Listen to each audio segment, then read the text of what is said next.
On behalf of His Divine Grace, A.C. Bhaktivedanta Swami Prabhupada, we welcome you to Sri Radha Gopinath Temple for our Sunday festival. Sri Chaitanya Mahaprabhu has prayed,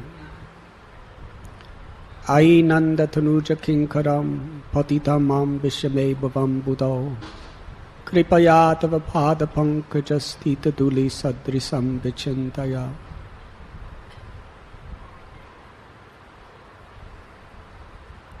This is the fourth of the prayers that are entitled Shikshastakam.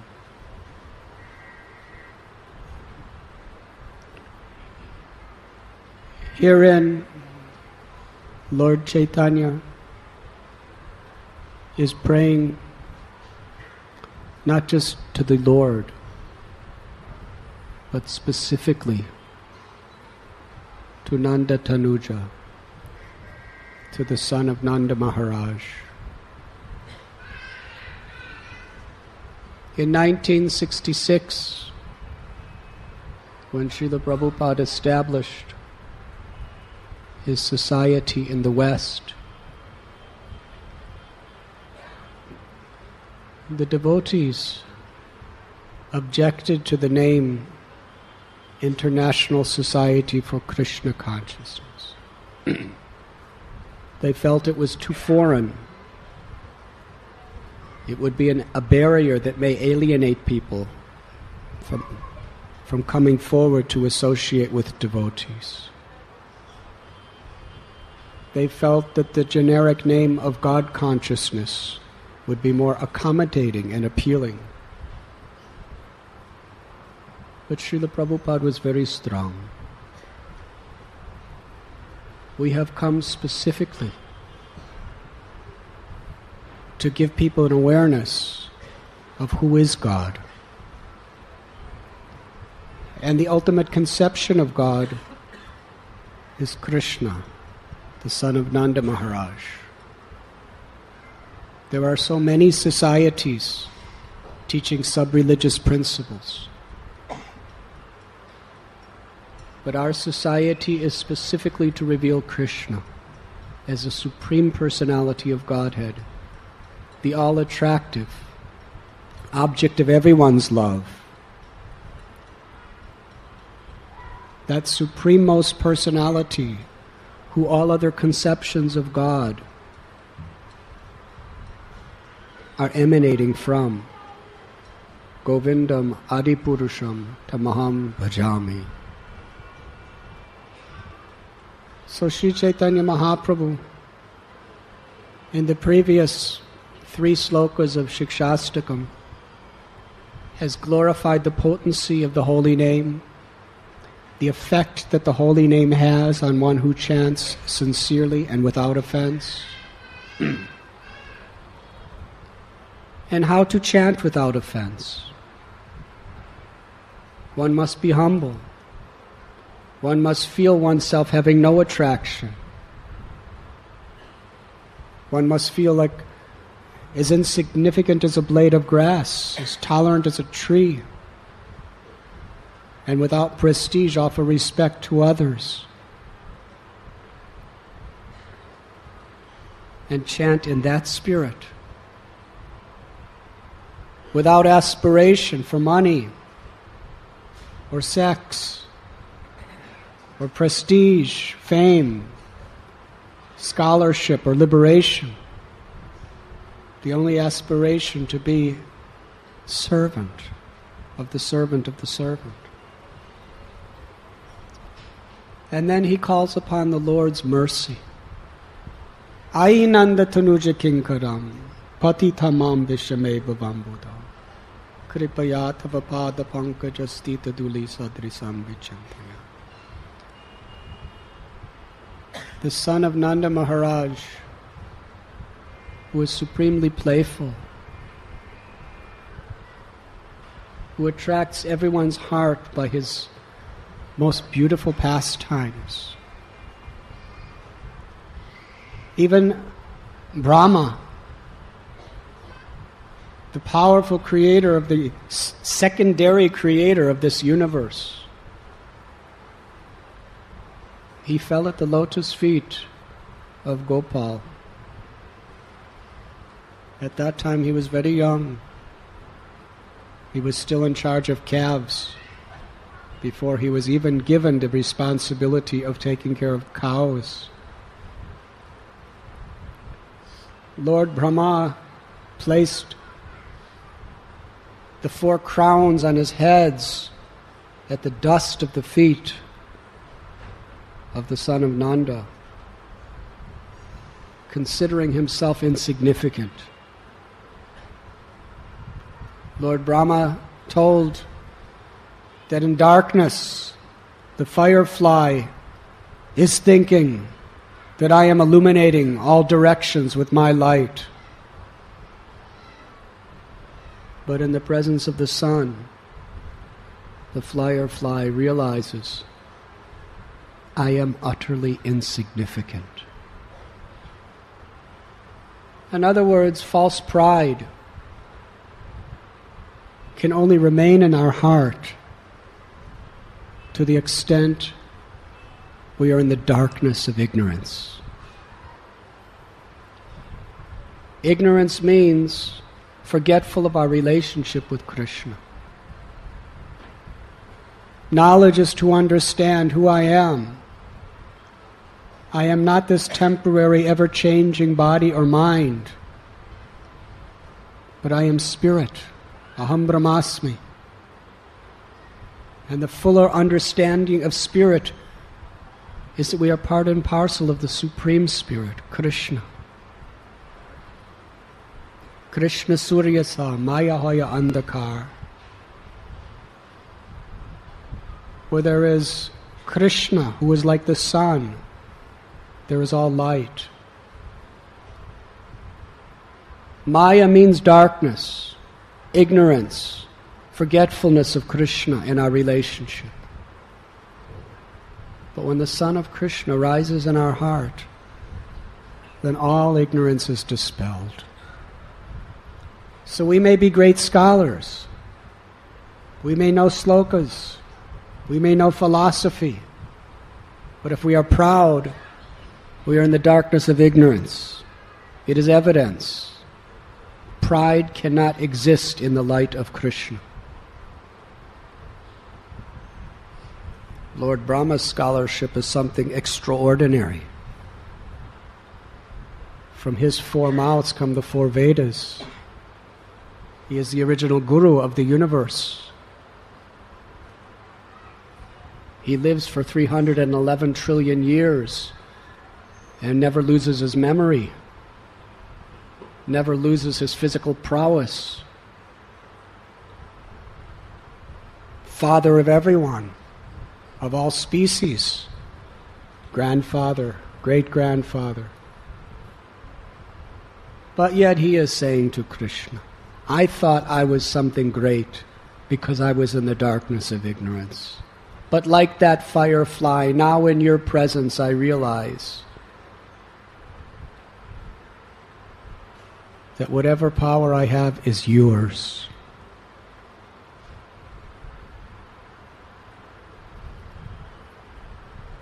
That is the son of Nanda Maharaj. So Lord Chaitanya Mahaprabhu is praying for the mercy of the son of Nanda. You are most merciful, and I am most fallen. This is the proper approach to the Lord. And then he's praying for shelter. He's praying for the shelter of being a particle of dust at the lotus feet of the Lord. That's his ultimate aspiration. Not to be a king, not to be a conqueror, not to be rich and famous, not to be God, but to be a speck of dust at the lotus feet of the Lord. Now a speck of dust is very tiny. And there's billions of specks of dust. He's not asking to be the one and only speck of dust. Just one out of billions and trillions of specks of dust. Let me just be amongst them. That is the mood of a devotee. That is the mood of the Lord. Sri Chaitanya Mahaprabhu is Krishna in the role of a devotee. Not only in a role of a devotee to teach us the proper method of devotional service, but he's also in the role of a devotee because he's aspiring for the sweetness of a devotee's love. Shri Radhaya Pranaya Mahima Kidriso Vanayaiva. Lord Chaitanya Mahaprabhu is Krishna who wants to taste the sweetness of the Supreme Most Devotee, Sri Radha.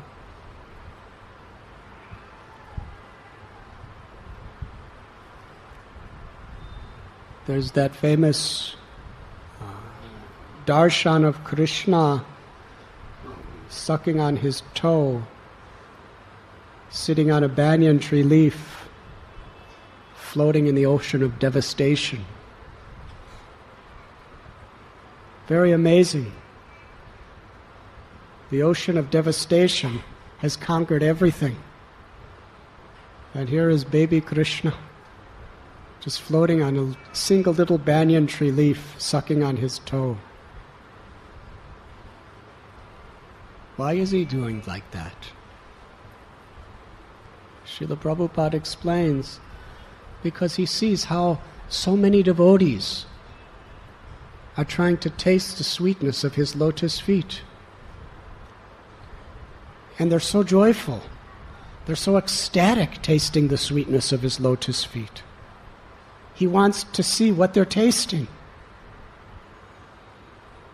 So he takes the form of a little baby, because babies quite naturally suck their toes, just to experience what the devotees are experiencing.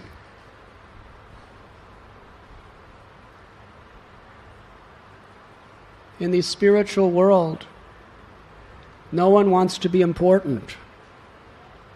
Everyone simply wants to be amongst those who Krishna loves. So yes, Lord Chaitanya is not saying, I want to be the speck of dust at your lotus feet. He's praying, I want to be a speck of dust. And recently we performed the Govardhan Parikrama. And how many specks of dust are even on our little feet? Countless. Scientists could not count how many specks of dust are even on one of your lotus feet. And Krishna's lotus feet can accommodate all living entities.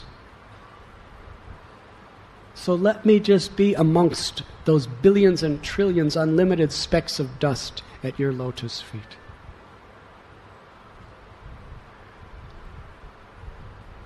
Srila Prabhupada taught us, what does it mean to take the dust of the lotus feet of the Lord or his devotees?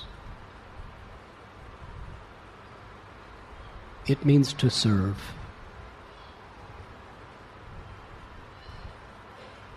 Anyone could grab dust.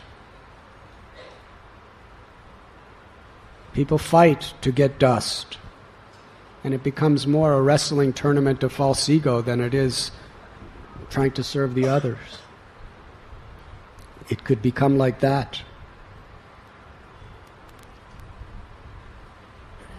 But going and trying to grab dust from someone's feet has little value.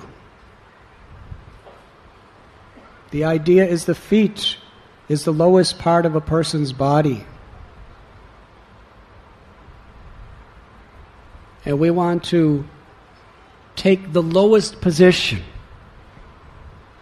of going beneath their feet, where the dust is, and placing our identity there. To be the dust of the lotus feet of a person is to actually take the dust. And that means to take the role of servant. Servant of the servant of the servant. That is what Lord Chaitanya Mahaprabhu cherished to be the highest aspiration. Gopi bhartur patakamalayora das das das anudas. To be the anu, very small, insignificant, amongst billions and trillions of unlimited others. Servants of the servants of the servants. Not of just anybody, but of the Lord of the Gopis, Nandanandana Sri Krishna.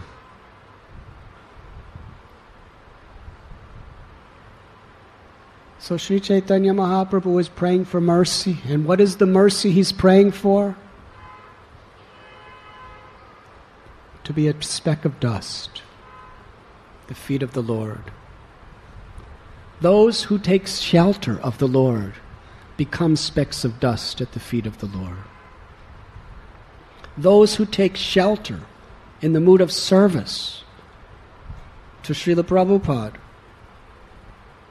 through this analogy, can be likened to the specks of dust at the feet of Srila Prabhupada. And to take that dust means to serve the dust. This is described in Srimad Bhagavat. Then higher than serving the feet of the Lord is to serve the dust of the feet of the Lord. And what is the dust of feet of the Lord? The devotees who have taken shelter of the Lord. That is the highest service. So today, we have a very extraordinary benediction upon us. Those devotees who are the personal associates of Srila Prabhupada,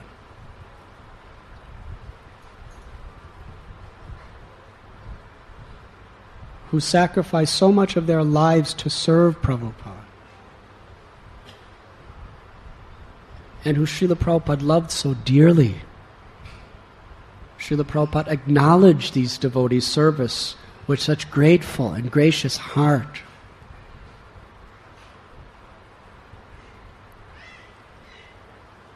They are the dust of Prabhupada's lotus feet. And to hear from them, it is the first process of devotional service. Saravanam Kirtanam Vishnu. We serve by hearing. That is fundamental to all other processes of devotional service. When we hear about the extraordinary qualities of Srila Prabhupada from those who were his personal servants, we receive Prabhupada directly in the most accommodating, munificent form.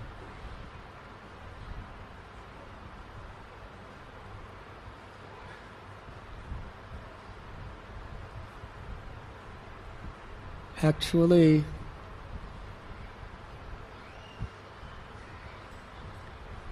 much of what we know as common knowledge through Prabhupada Lilamrita, by His Holiness Satsvarup Goswami Maharaj, by hearing from others, that information was revealed to the world by these devotees sitting here, much of it. We have heard beautiful stories from His Grace Shrutikirti Prabhu for the last week. And last week, in Sunday, also Hari Sori Prabhu was speaking. Yadubar Prabhu was speaking. These devotees had such intimate association with Prabhupada, such confidential dialogues with Prabhupada.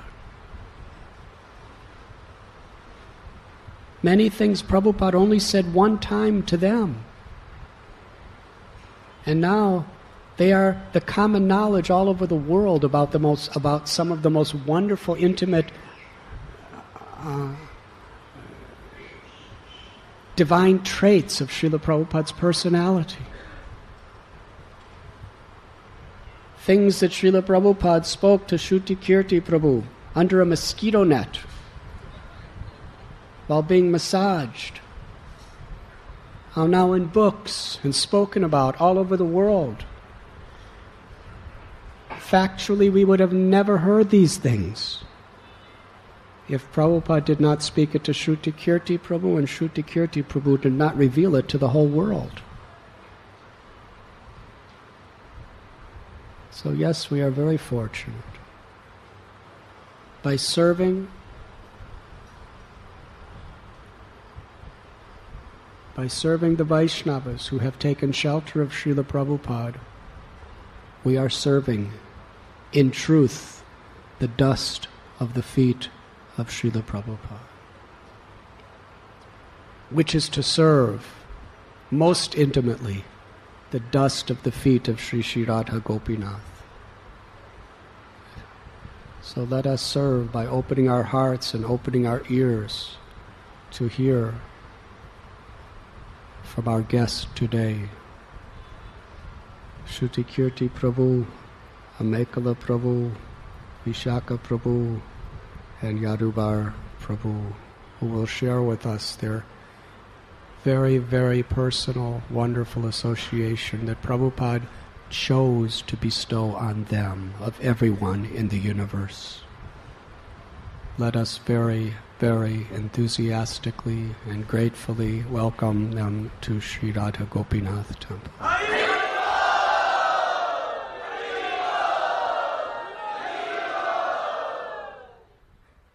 And sometime during the program I may disappear because I am scheduled to give lecture for the Ratha Yatra in Nigri, so please forgive me if I disappear. Hare Krishna.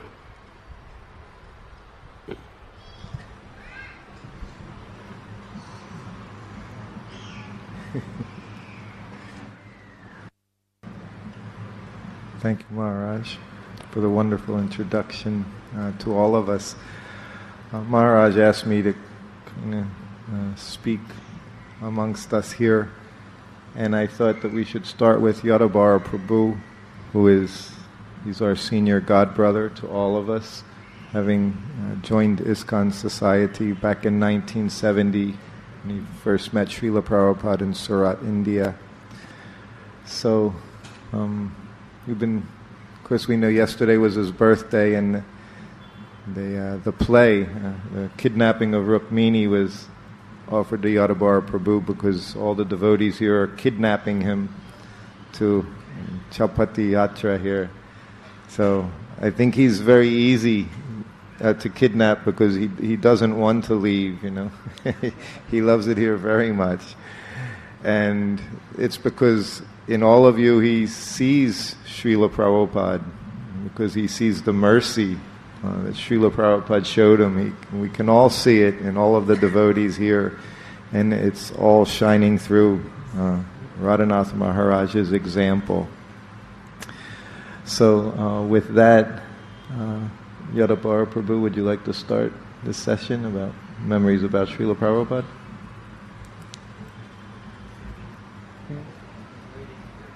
Ladies first.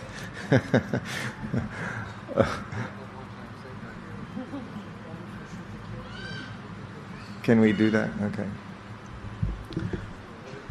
Okay, well, we'll honor your wishes, 13 years. So then, Amekala, you can start since you're right next to me here. So you can give the microphone to Amekala Devi. She first met the devotees also in 1971 in Manchester, England. And at that time the temple was very, very small and there was no facility. So although she wanted to move in, it wasn't possible. And it wasn't made possible until almost 2 years later by the grace of Sriman George Harrison. Prabhupada, we know, used to, sometimes the devotees would say, shouldn't George get initiated? And he would say, it's not necessary, he's already Hari's son. So, he was the son of Hari, he said, so he's already Hari, son of Hari. So by his grace, of course, they got the manor in Lechmore Heath area, which became Bhaktivedanta Manor, and as soon as that was purchased, then Amekala, she moved into the temple there, and Prabhupada also came at that time, and she was almost immediately engaged in some personal service to Srila Prabhupada. So she'll begin. Thank you. Hare Krishna. First, I'd like to thank all of you so much for all your kindness and hospitality. I wish I could say all your names and remember all your names, but I can't. It would take all day. I benefited so much spiritually from being here, and physically too. I have new glasses, new teeth. I've had work done that would have taken years in the West. I've worked for the last 15 years in community work, and especially with the teenagers.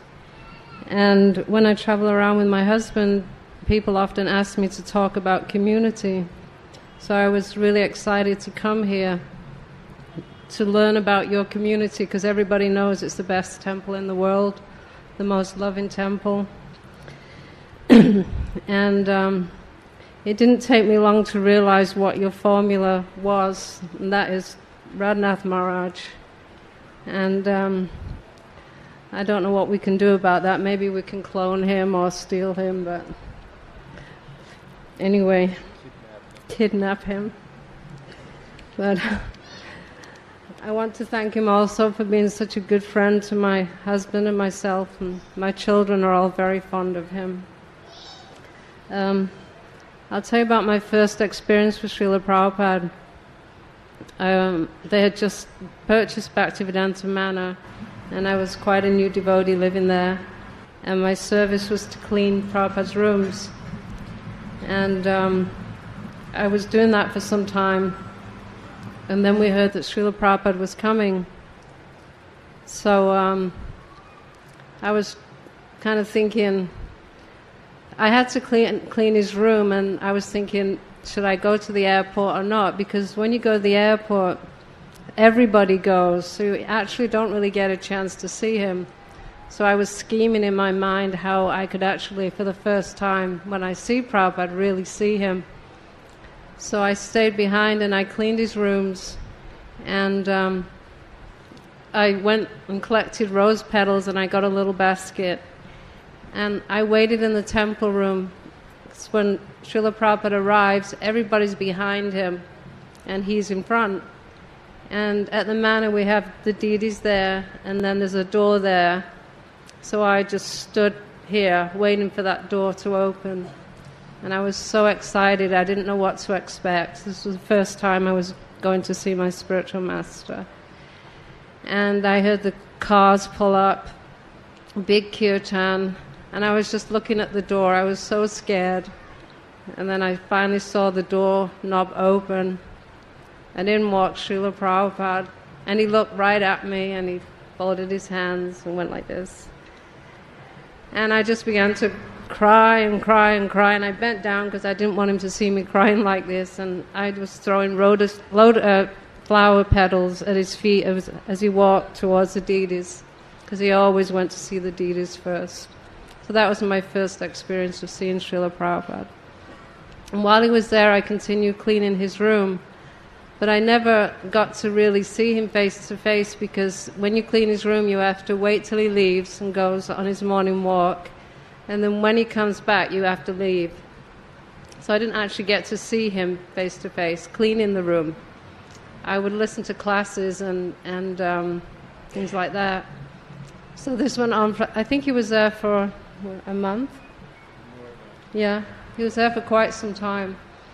And I didn't get any personal association with him at that point.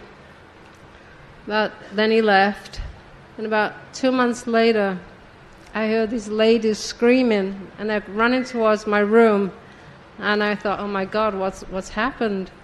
And they were banging on my door, and I opened my door, and they said, you have a letter from Srila Prabhupada. And I thought, wow, why would Srila Prabhupada send me a letter? And I opened the letter, and Srila Prabhupada said, my dear daughter, I want to thank you so much for cleaning my room. He said, if you continue in devotional service, chant your 16 rounds, you will surely go back to Godhead in this lifetime. And I was just flabbergasted. I mean, I was just, speechless. So that was my first experience with Srila Prabhupada, just showing so much mercy. And I didn't realize he even knew I'd cleaned his room, And then the next time I saw Srila Prabhupada was in France. I was the head cook at the time. And again, Srila Prabhupada was coming. And when you're the head cook, you do everything. You buy the boga, you clean the kitchen, you do the chop up, you do everything from morning till night. And his servants had sent a list of things I had to buy. So I found everything except chapati flour. And in France, you couldn't buy chapati flour. And I was really scared that I was, still quite a new devotee, and I was really scared to tell them that I couldn't find chapati flour. So I looked everywhere, and I found this flour that was absolutely very similar. And I tested it with the devotees, and nobody mentioned anything. You couldn't tell. It tasted the same. It looked the same. So I think Upendra was his servant at the time. And I got to assist Kausalya. I actually got to cook for Srila Prabhupada. And I was watching her because she was so expert. And she didn't notice anything. The chapatis puffed up. Everything was fine. And she said, take the plate up when it was ready. So I went up to Srila Prabhupada's room, and Upendra was outside. And I said, here's Srila Prabhupada's plate. I was really nervous. And he said, no, go in, you take it. And I said, no, I can't go in there. He said, no, Prabhupada's taking his shower, he won't be out for a while.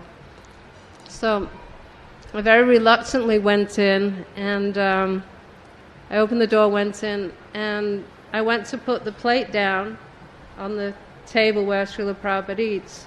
And at that moment, the door opened, the bathroom door, and there was Srila Prabhupada in his gamcha. And he just looked at me, and he was about where the altar is right there. And he looked at me and he said, so you could not get chapati flour? And I had not told one person about that chapati flour. He just knew. You want to speak? I can't think of any more stories right now. Talk about. Oh yeah, well, another story. Yeah.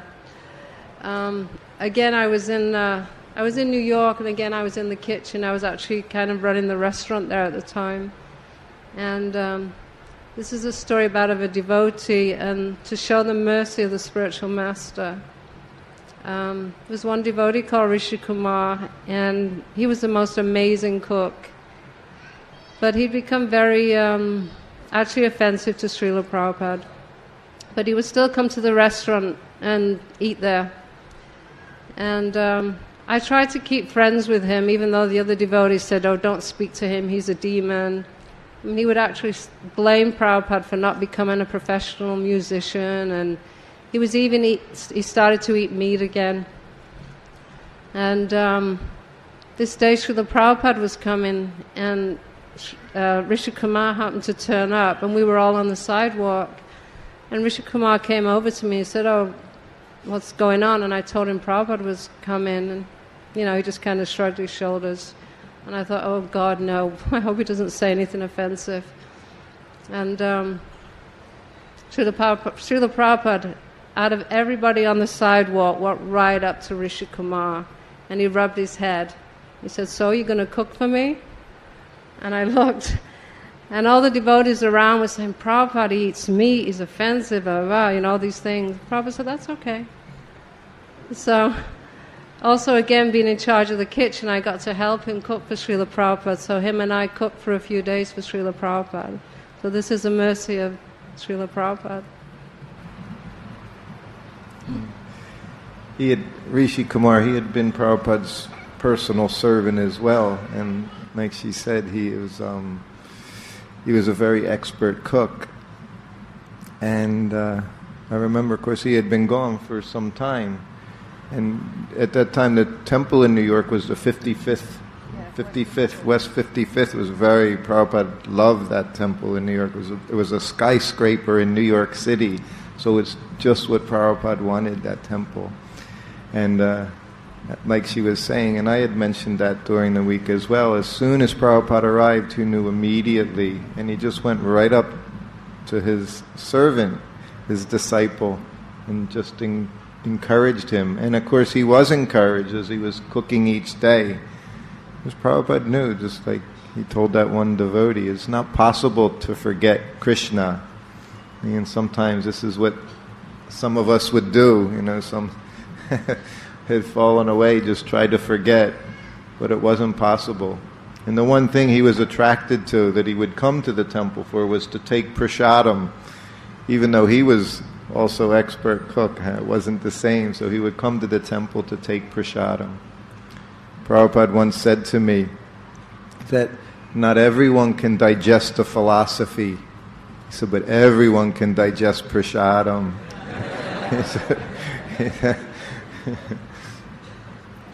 So do you have any more? Think. Okay. Should we continue with the ladies? Now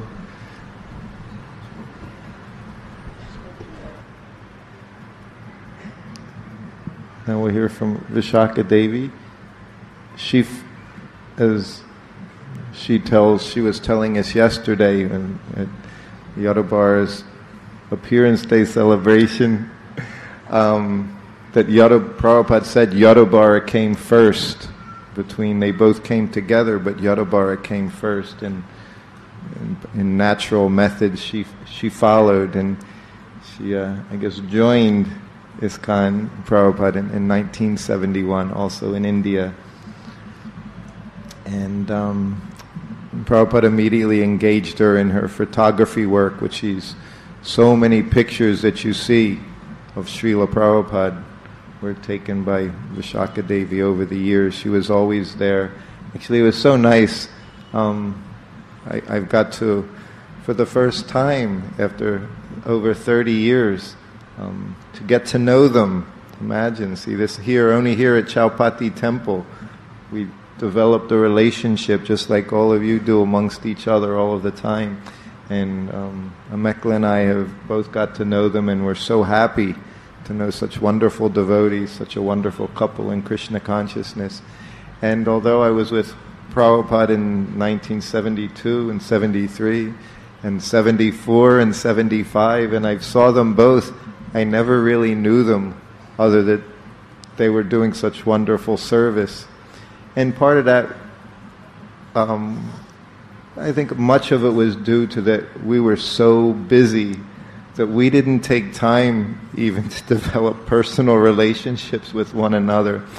Prabhupada had us working so much because he knew he had a limited amount of time, and he always pressed to go on, saying things like, even if you have to give up your sleep, you must chant your 16 rounds, and so many things. So it was nice to have the opportunity in this last week to get to know both of you. And such nice devotees. So we'll hear from Vishaka Devi now.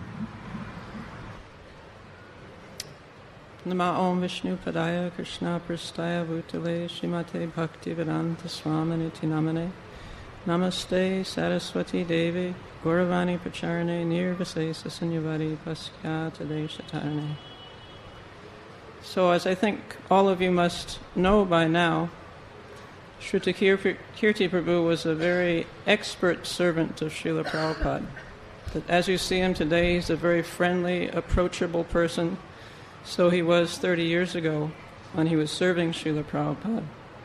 And although we didn't have time at that time to sit and converse, always I had the feeling that he was highly dear to Srila Prabhupada and always there for whoever needed him, and very generous with all the Mahaprasadam that he had from Srila Prabhupada. So we feel very fortunate that we've also been able to sit with him this past week and make a stronger connection. I was thinking that before Srila Prabhupada came to America, he was writing Srimad Bhagavatam in the Radha Damodar temple in Vrindavan. He wrote first 3 volumes that he took with him when he first came on the Jaladuta. And in the preface to the Srimad Bhagavatam, he says, we must know the present need of human society. What is that need? Human society is no longer bound by geographical limitations of communities and countries. Human society is not in the darkness of oblivion. It's made great strides in material comforts, in economic development, in education. And yet despite this, Prabhupada writes, there is what he calls a pinprick somewhere in the social body at large. And because of this pinprick, even over small issues, there will be great quarrel, war. People will die because of this pinprick. So we need a clue of how to find peace and friendship and harmony. And Srimad Bhagavatam, he writes, will give us this clue. Srimad Bhagavatam will guide us. And he says Srimad Bhagavatam is meant for the re-spiritualization. It is a cultural presentation for the re-spiritualization of the entire human society. So when Srila Prabhupada came to the U.S., he was, to quote him, he was in the fag end of his life. He celebrated his 70th birthday aboard the boat Jaladuta. And what he wanted to do was to present an entire culture. One elderly gentleman. Now, how is it possible? Culture, we can understand, part of culture is what we saw for the past 2 nights, the wonderful dramas and the dance. That's an aspect, a very important aspect of culture. Excuse me. This temple itself has so much culture, the paintings, the woodwork, the beautiful stone carvings outside, the stonework, the murtis, Sri Radha Gopinath, Srila Prabhupada, the care of the murtis, all this is culture. It's aspects of culture. But culture is also something much greater. Culture is the sum total of a way of living of human beings that's passed down from one generation to the next. So there's one individual at the fag end of his life. He is going to bring an entire culture which is almost unknown in India at that time. It's lost in India, and he wants to bring it to the West.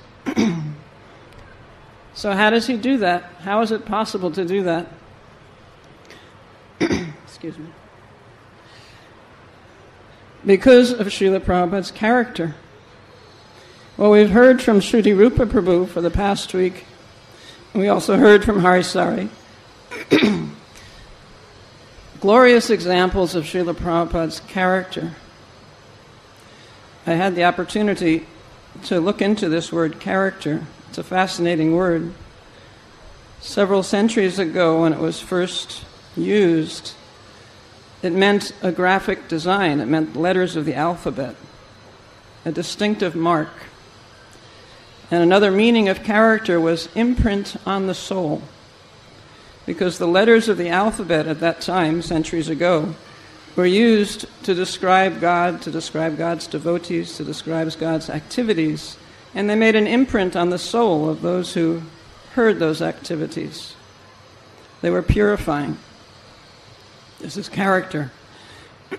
So one who has the imprint of the soul means that, as Radhanath Maharaj was saying this morning, there is no false ego you can experience the purity of that person, their pure spiritual identity, being in their presence. And so it was being in the presence of Srila Prabhupada. When a person is not materially ambitious, when they don't have any desire for fame, for wealth, not a tinge of desire for exploitation, this person is incredibly attractive and incredibly powerful. And that person can have an imprint that spiritual energy on those that he contacts. And that is in fact what Srila Prabhupada did. And in that way he was able, step by step, day by day, to transport this incredible culture to the Western shores and from there throughout the world. So we're very fortunate to have come in contact with that potency.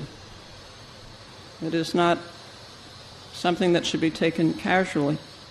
Out of millions and millions of births, one gets the opportunity to take shelter of a bona fide spiritual master. It is something very sacred and very rare. So as we hear the pastimes of Srila Prabhupada, we can appreciate all the multifarious aspects of purity, spiritual purity, and of this pure culture that he brought with him for all of us. So I think everyone is waiting for anecdotes.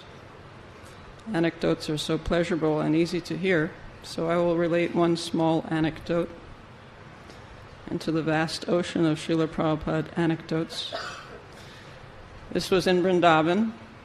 Prabhupada was going on a morning walk. He left the Krishna Balaram temple, and at that time the moon was up.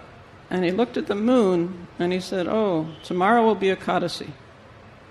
He said, "You should know by how much of the moon you can see when Ekadasi is coming." So I've been trying to do that for many years, and I still can't do it.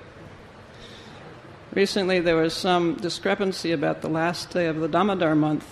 In the Juhu temple in ISKCON, they ended that month one day earlier than we ended it here, so I went out and studied the moon to see if it was full. And even with a full moon, I couldn't quite make out. I think we did it properly, actually, here. But he went on with the walk, and he was talking about the moon, and he said the moon is covered by ice. That's why the rays of the moon are cooling. So normally I never said anything. I was there as the photographer, and I didn't participate. But this one morning, somehow or other, I said, Srila Prabhupada, in Bhagavad Gita it says that the moonlight makes vegetables succulent. So how is that? So Prabhupada stopped walking. He was walking, and he stopped walking. And that was rather shattering, because everyone gathered in a circle around him, and he was looking directly at me. And that was also very unnerving, because he had dark eyes that could see past the body. So he was looking at me, and he said, "Why don't you ask him?"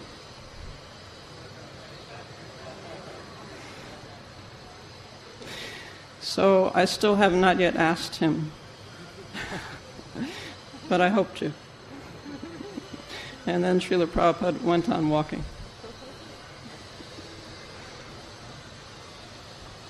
It's your turn.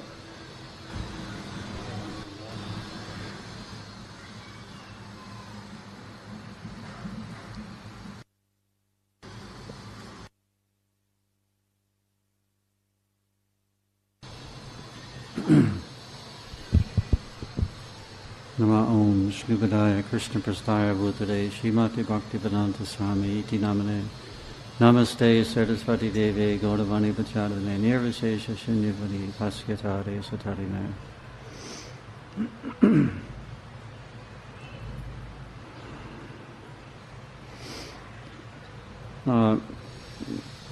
I'd like to somewhat continue Amekala's Prabhu's description of Srila Prabhupada's appreciation and encouragement to everyone he met. And I'd like to tell about the time that Vishaka Devi came to India. I had come a couple of months early in December 1970 for photography work, and she followed some months later. And we met Srila Prabhupada in his room at Akash Ganga building on Warden Road. And at that time, our idea was to do a story, a photographic essay on an Indian village in India to show somewhat of the culture of India through a small village, through photographing a small village. So one of the devotees said, well, why don't you ask Srila Prabhupada? So we did that, and his first reply was that you should go to Vrindavan. And he said, if you go anywhere else, if you go to another village, your cameras will be stolen. As if they wouldn't be in Vrindavan also, but that was his idea, we should go there. And before that, Vishaka presented Prabhupada with a book she had done, a book on macro photography, which is close-up photography. And she was actually quite brilliant in her professional career. She was only a sophomore when she came out in college, second year of college, when she came out with this book. And the book was reviewed by the foremost photo historian in the world at that time, and a very, very popular photographer also, one of the 10 best photographers in the world. So she had a very flourishing upcoming career. So that professional career was somewhat ended when she came to India to meet Srila Prabhupada. And she stepped into another career, a better career, I feel. So Srila Prabhupada, actually she had come, Vishaka came from a very atheistic family. And one time Srila Prabhupada asked her how she became Krishna conscious, coming from such an atheistic background, atheistic parents. On one side mostly, that was the upbringing. And her answer was, it is by your mercy, Srila Prabhupada, that I have come to Krishna consciousness. And Srila Prabhupada's answer was, no, it is by Krishna's mercy. So anyway, back to his instruction or his suggestion to go to Vrindavan. We went to Vrindavan and spent a month there. And Vishaka was never so much interested in Krishna consciousness. Somehow or other I was spontaneously attracted. But she was a little more hesitant, to say the least, in the beginning. And actually Srila Prabhupada's instruction was perfect for her, because she actually became attracted to Krishna in Vrindavan. For that we spent 1 month there. And I remember Guru Das Prabhu in Calcutta asked us to come to Calcutta to produce a Vyasa Puja book for Srila Prabhupada. I think this was sometime maybe in end of June or July. So I was very eager to go, because I was eager for some service. We had been spending a month in Vrindavan. Not so much directly, of course not directly engaged in service, but doing our photography. And Vishaka was very, very reluctant to leave. She was by then very attached to Vrindavan.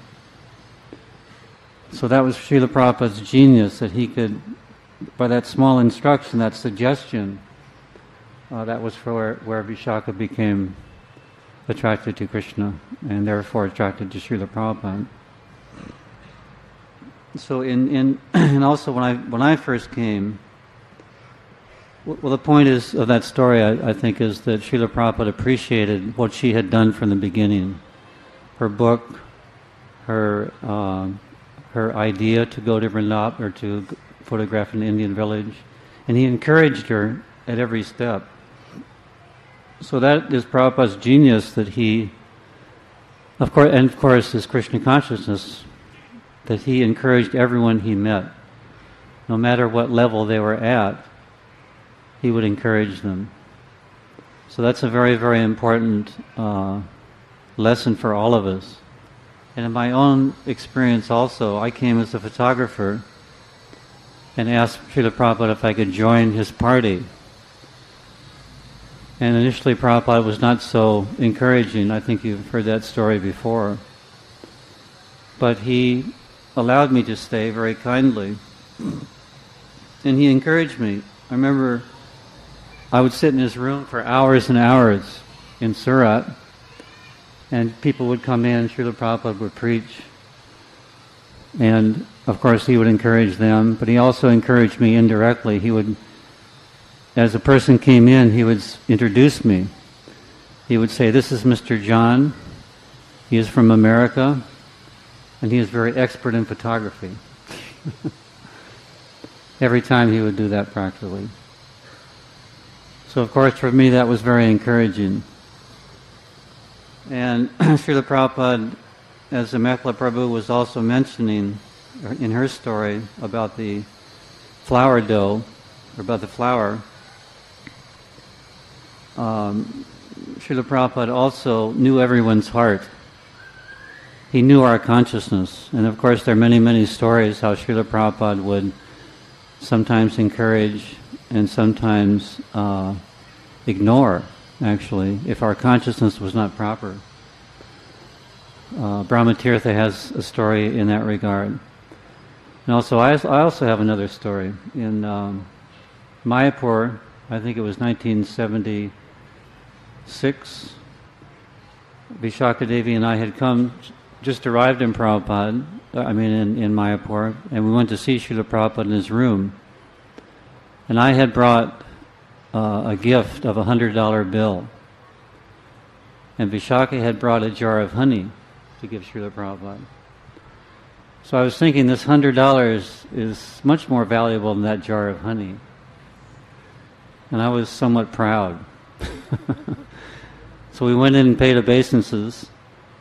And I gave Srila Prabhupada the $100 bill, and he looked at it and just put it aside. Didn't even look at me, practically. And then Vishaka Devi gave him the jar of honey, and his eyes got very big. And he said, "Oh, you brought honey." Maybe she remembers it differently, but he was very, very appreciative. So he could tell, Srila Prabhupada could tell our consciousness. And he would treat us accordingly. So consciousness is practically everything. Srila Prabhupada named his society International Society for Krishna Consciousness. And Prabhupada, understood everyone's consciousness and tried to preach in such a way that our consciousness would be elevated. So, next. Okay, Mekhala has a few more little stories. What Yadabara said is so nice.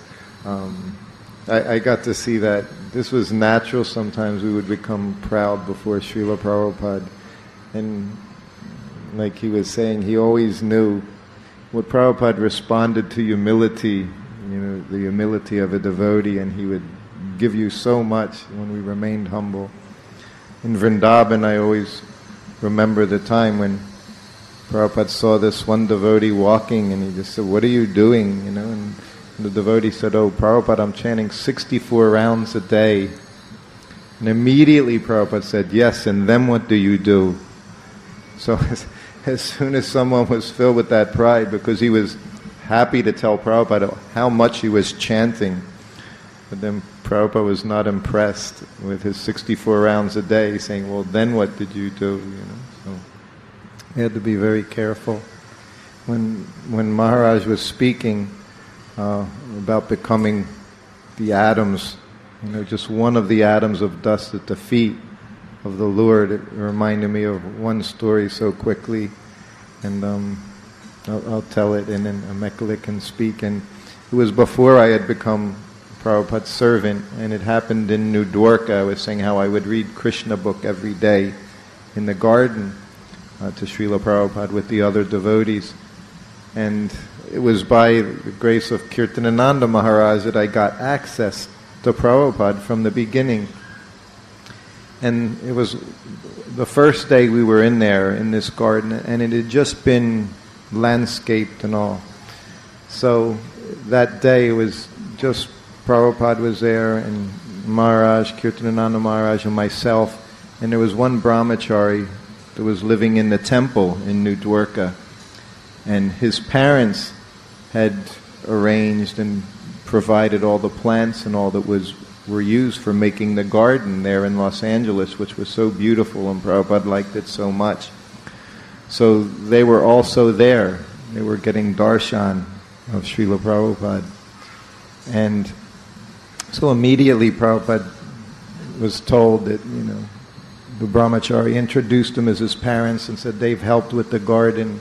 So Prabhupada smiled and thanked them. And as he would do so often, he said, "Your son is a very nice boy, very nice boy."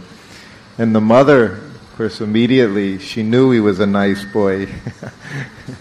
As mothers know, their sons are always nice boys. And she said, yes. He said, he's very nice. He said, but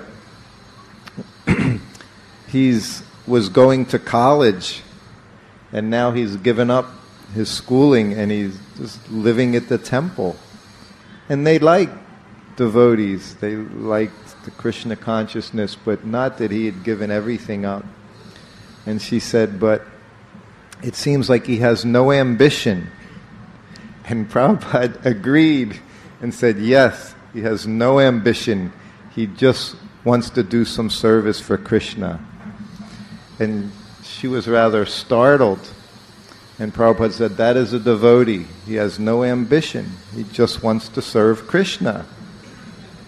And Kirtanananda, he was sitting next to me, and he could see this situation. And he thought, and he said, what Prabhupada means to say is he has no material ambition. The devotee has no material ambition. He just has his ambition is in devotional service. So he kind of corrected his spiritual master. And Prabhupada looked at him and he shouted, and he said, no, he has no ambition. He just wants to do a little service for Krishna. And he emphasized it. Kirtanananda put his head down. So we have to be very careful understanding this principle. We're eager to do service, but we have no ambitions for anything. Just want to do a little service for Krishna. Mekala?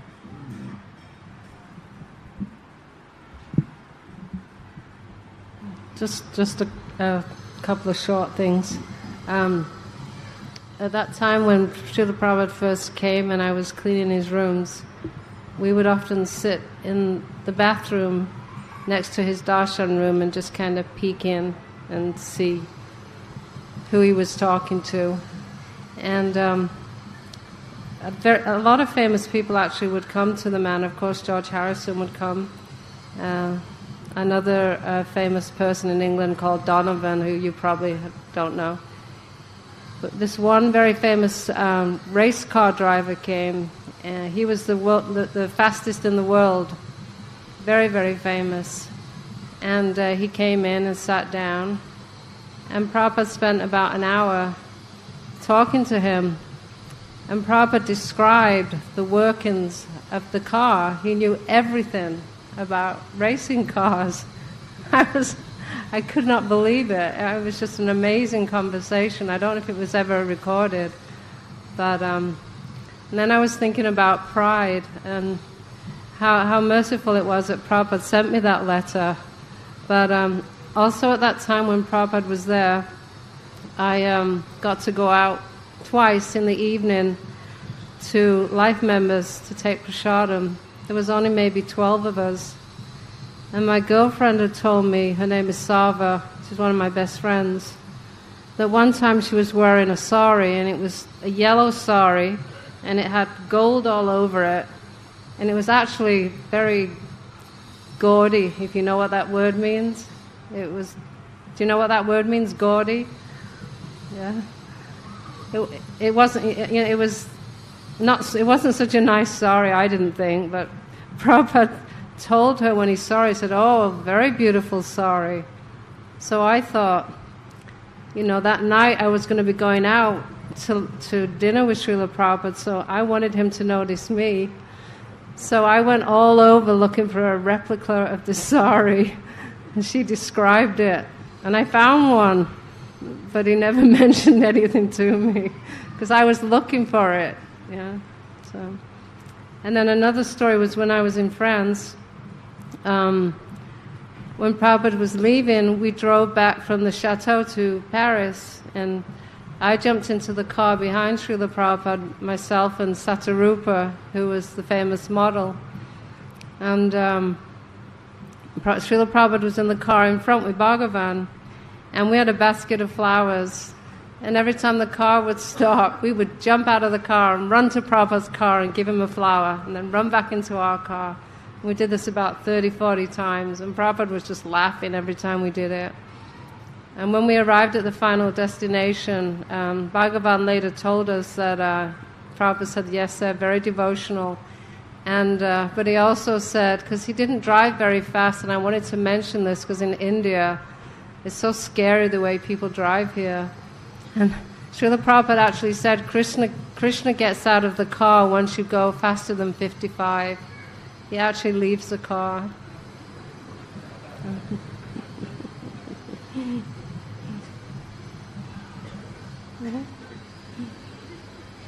Oh, one more story.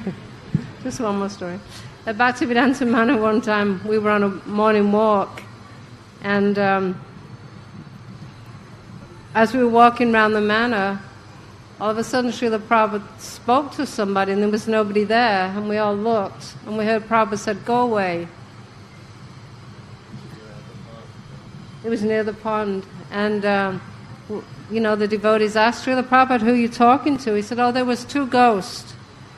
And we were just like, wow, And we said, "There's ghosts?" And Prabhupada said, "Yes, wall to wall." And he said, "But you must chant Nrsimha Dev prayers." And later on, and he said there were 2 children that came up to him. And later on we did some research, and 2 children had died in the pond at the manor there. So we kind of think maybe those were the children that came up to him and got his mercy.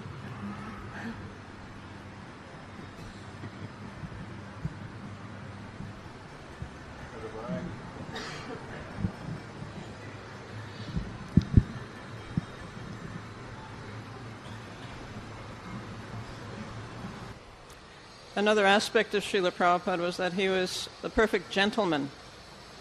So I can illustrate that with a couple of stories that I personally experienced.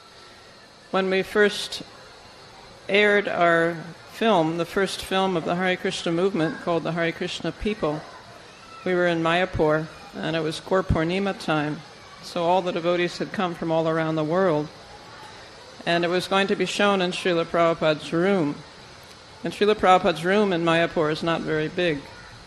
So when the devotees heard about this premiere showing of the first film, all the GBC and the sannyasis and the temple presidents, they came to Prabhupada's room and sat there with Prabhupada. And very quickly the room filled up. Just like here, you're sitting so close together. So they're even more close together. And I was standing at the doorway. I had participated in making the film, and I had a desire to sit with Prabhupada while he watched it for the first time. And he was leaning on his bolster, and he looked around the room and saw me standing in the doorway, and he realized my plight, that I hadn't nowhere, there was no space for me.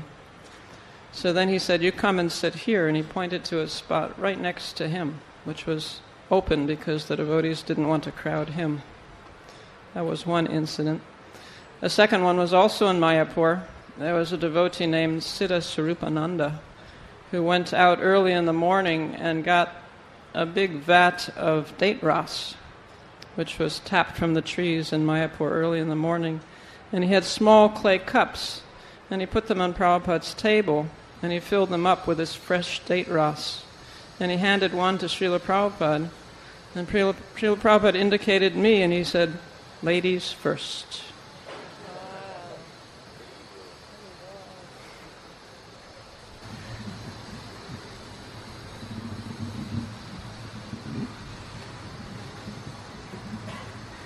Srila Prabhupada also referred to Vishaka when he would address her as Vishaka Prabhu. Sometimes that is not widely known. She was mentioning before about the imprint that Srila Prabhupada had. I was thinking about that in relationship to a lecture that Srila Prabhupada gave at Kartikeya Mahadevi's home. I know that Shruti Kirti and Amapla recently went there, visited yesterday, I believe. We heard many lectures there, but there was this one lecture that Srila Prabhupada was emphasizing like anything. I couldn't believe how forceful he was, that it was the duty of those born in India to preach Krishna consciousness all over the world. He was actually, pointing his finger, thrusting his finger forward at those in the audience. And they were almost, reacting. They were almost being pushed back by the force of Srila Prabhupada's lecture. And I think that force is still being imprinted, you can say, on the people of Bombay. And when I see so many of the local people joining, I can't help but remember that lecture. He was so forceful. Do you remember that, Shruti Kirti Prabhu? Yeah. Do you remember that? Yeah. Unbelievable. It was a theme here in India. Prabhupada really pressed. Yeah. But yes. But that one day he was almost yelling. He was so forcefully encouraging, you can say.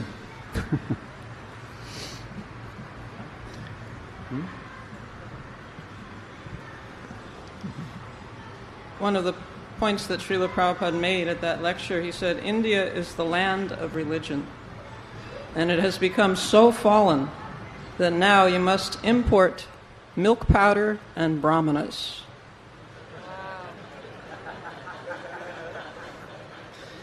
So we can continue that theme that Prabhupada himself had to go to the West and create brahmanas and import them to India. But now some of those brahmanas, it's like father and son, they have an import-export business. So some of those brahmanas that are imported, they have made brahmanas here that can now be exported.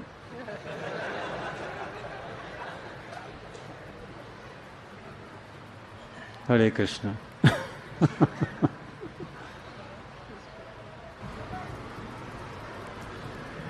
So he was saying, yesterday I went back to Kartikeya Mahadevi's house. It was my first trip there since January of 1973. And when they didn't know who was coming, they just knew a Prabhupada disciple was coming. And in fact, what was his name that brought me? Srinathji. He had told them the wrong name. So when I got there, I saw, of course, his Mrs. Mahadevi was there, and the son, the father, Kartikeya, he's passed away. But the son was there, Kirtan, who is now, I think, about 43 years old. So when I was there, he was 13. But when I walked in, they were just cordial and said hello, and then they said, "What is your name?" And I said, "Shruti Kirti." And the mother, her face just lit up, and then she immediately remembered me, because we were there for 6 weeks. And she was so happy. And then he remembered me as well, because I was the young one. As I said, when I traveled with this party, I was just 21 years old, and my godbrothers were 26, 27 years old, and much more experienced in devotional service and being with Prabhupada. But I was very new and a little bit shy. And anyway, they were very, very nice. And not only did I get to see Prabhupada's typewriter yesterday, which Prabhupada sold to Kartikeya, as we heard last week, for about 500 rupees, after staying there his entire party, taking up half of the flat for 6 weeks. He then turned around and sold them the typewriter. But she went in her bedroom and she came out with another bag, and in it was the Ewer tape recorder that I would use for over a year in recording Prabhupada's lectures all over India and his conversations and morning walk conversations. And she just pulls this out, and they had kept this tape recorder. And I tried, I said, because you liked me so much, maybe.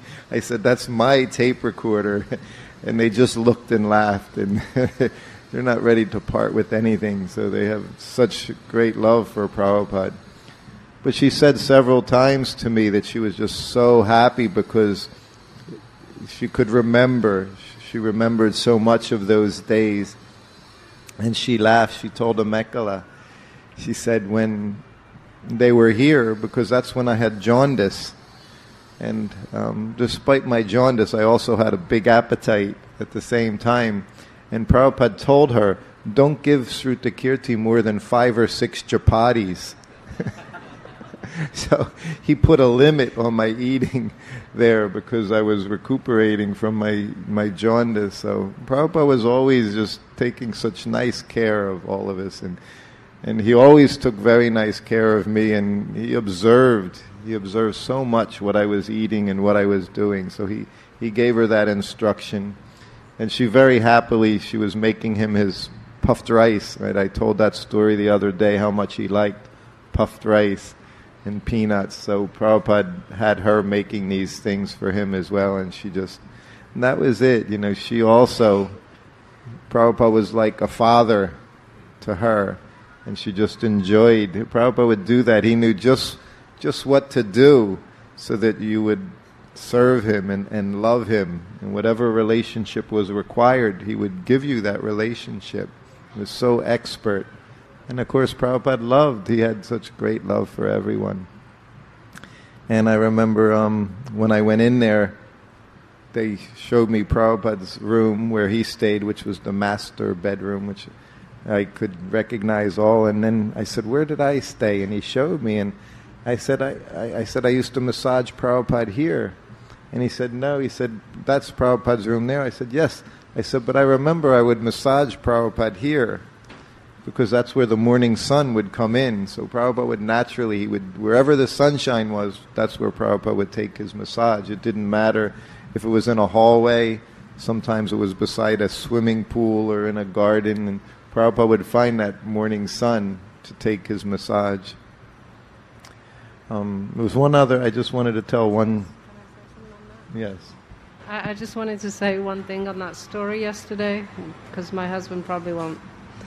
When we first arrived, like he said, they didn't know, his name wasn't, they didn't give his name properly, and when he introduced himself as Shrutakirti, they were more than pleased. I mean, the mother was in tears, and the son said that, you know, you were our favorite, we liked you the best, you were always the nicest.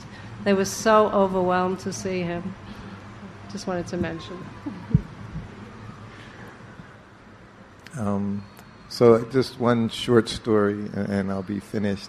I thought I would tell because we were talking about the puffed rice, and this is one of my favorite stories because it's just so remarkable to see how Krishna inspires us when the desire is there to come to Krishna.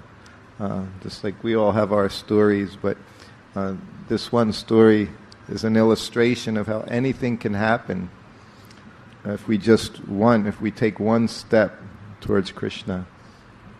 And this happened in South America. And it was a flight between Mexico City when Prabhupada was flying to Caracas, Venezuela. And we were on an airline, it was a South American airline. And the devotees in Mexico City, Prabhupada also asked for puffed rice for the flight. It was a morning flight. So he asked one Mataji, she made a big, it was an Indian lady. He would always search out, if he could, one Indian lady, devotee or something, she would make prasadam.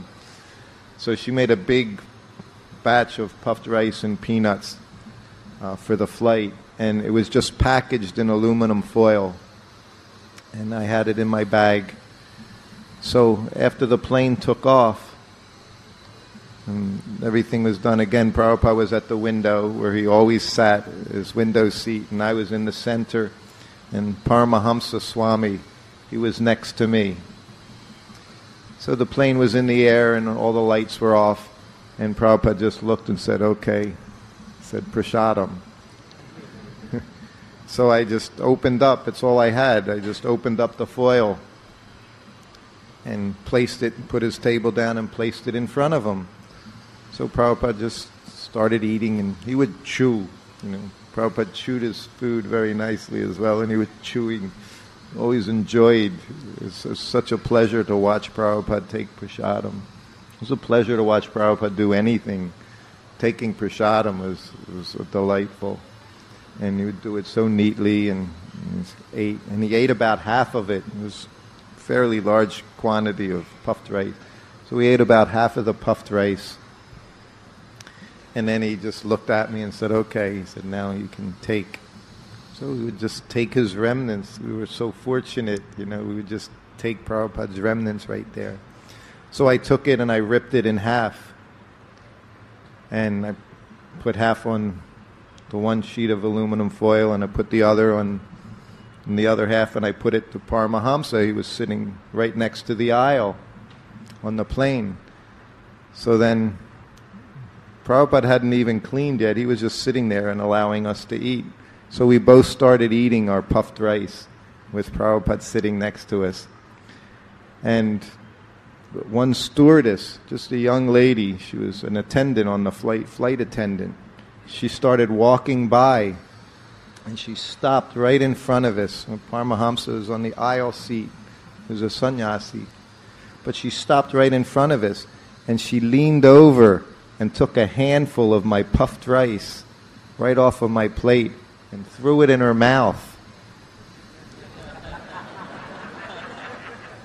Has anyone ever taken food off of your plate while you're anywhere in your whole life? So this is what happened. This lady, she was inspired. For some reason, she was inspired by this Maha Prasadam sitting there on my plate. And she came by and threw it in her mouth, and then she just looked at me. And she said, this is very good, she said. What is it? So I was in a little bit of shock. And Prabhupada was just sitting there.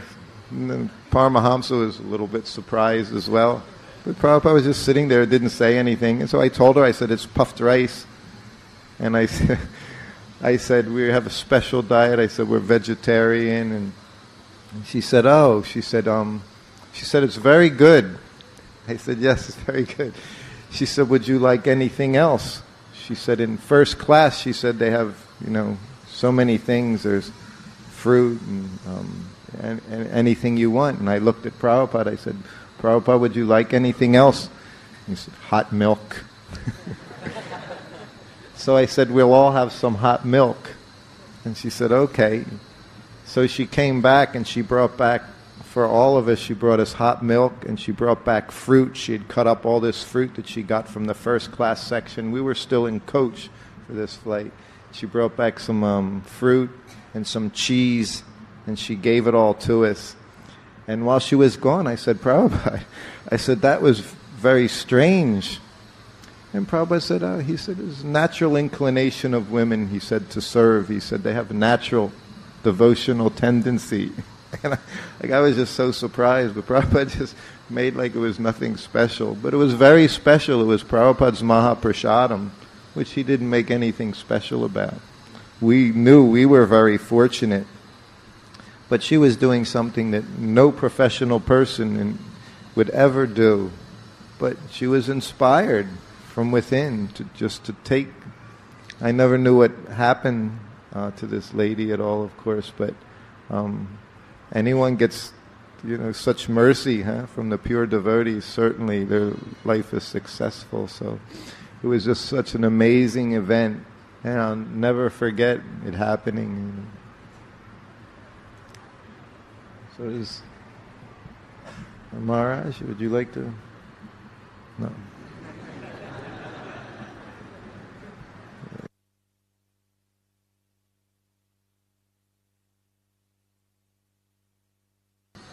Oh, should we continue a little more, or would you like?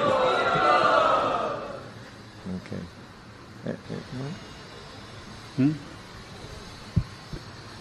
Since you were talking about the manor, stories at the manor, I had a few from there. One time, a famous singer called Donovan at the Bhaktivedanta Manor visited Srila Prabhupada. And he brought a friend with him. And the friend announced during the conversation that he was God. All of a sudden he just came out with that. And Srila Prabhupada said, "Oh," he said, "so what is the definition of God?" And he couldn't answer, even though he was so-called God.